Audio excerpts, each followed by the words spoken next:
What's up, guys? I'm Nate Johnson, owner and head trainer at Steel Strength Training, where we believe in prehab, rehab, and doing what you thought was impossible.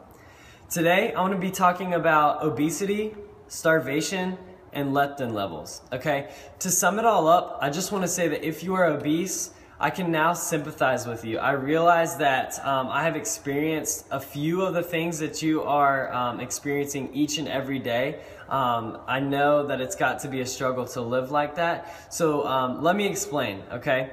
I'm not obese, but there are actually a lot of similarities between people that are obese and starving, okay? So let me explain.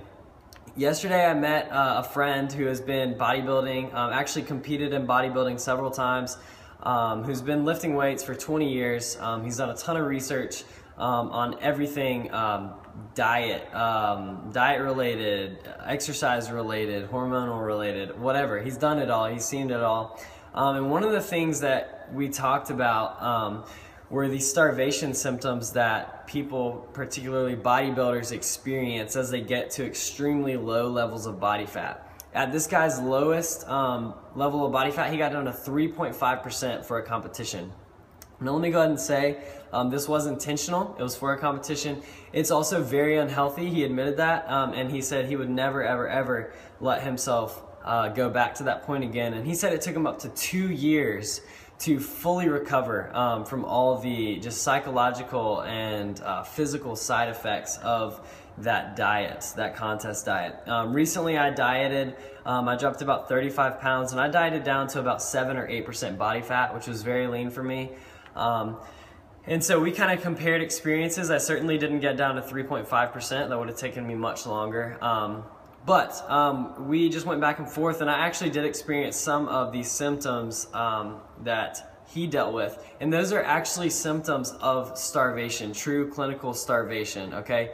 Now, I only experienced those for 3 to 4 weeks. They did leave me messed up for a while. I've talked about those in previous videos.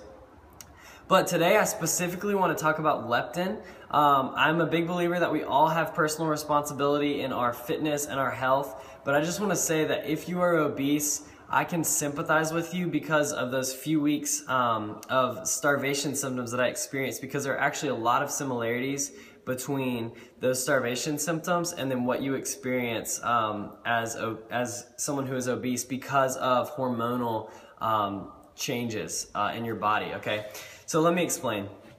Leptin is a hormone that increases when you're full, when you eat a lot of carbohydrates especially, but when you eat a lot of food, your leptin levels increase, and basically they send a signal to your brain that says, okay, I'm not hungry anymore, let's shut off the hunger. So, you know, your normal person, maybe they're craving some ice cream or some Oreos and they could go kill a whole bag of them. But as soon as they do that, they're kind of like, well, crap, why did I do that? You know, they're full, they don't want anymore, and they're probably not going to do it for at least a few more weeks, okay? The problem when you are dieting, when you diet, your leptin levels get extremely low, okay? Your body wants you, and your ghrelin levels, which are responsible for hunger, increase, okay? So when you're dieting, your body doesn't like that, and it wants to stay where it's at, so it says, okay, let's eat more. Here's, you know, get hungry. And so you're hungrier on a diet. It makes sense. You're eating less, okay? But when you get to extremely low levels of body fat, when you are basically starving, okay, and also when you are obese, you develop leptin resistance, which means that whether your leptin levels are low or high, you can eat that pack of Oreos and your body will not send that signal to the brain to tell it to stop eating, okay? And so I experienced this when I was dieting in the last few weeks. There were a couple times where I ate absurd amounts of ice cream and Oreos and pizza. It was ridiculous how much I ate. And the thing was, I was never full. I was never content. I was never satisfied. My body was just craving this food because I was so hungry.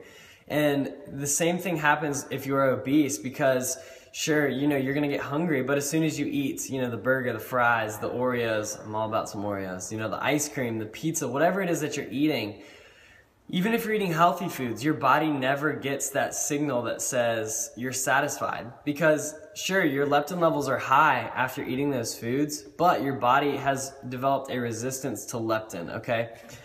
So all I'm saying is, if you are obese or if you know someone that is obese, please sympathize with that person, okay? It's not as simple as, going from a little overweight to your, average BMI.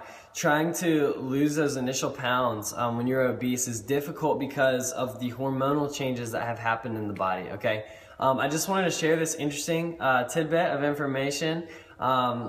There wasn't really a point to all this other than just to say, guys, we're all on a journey, and everyone is at a different place. There's no way that I can look at you and tell you just need to suck it up and do it. Occasionally people need that, but a lot of times there's more to the story. A lot of times it's harder for some people than it is for others. And so anyway, just wanted to express my sympathy. I want to do anything I can to help.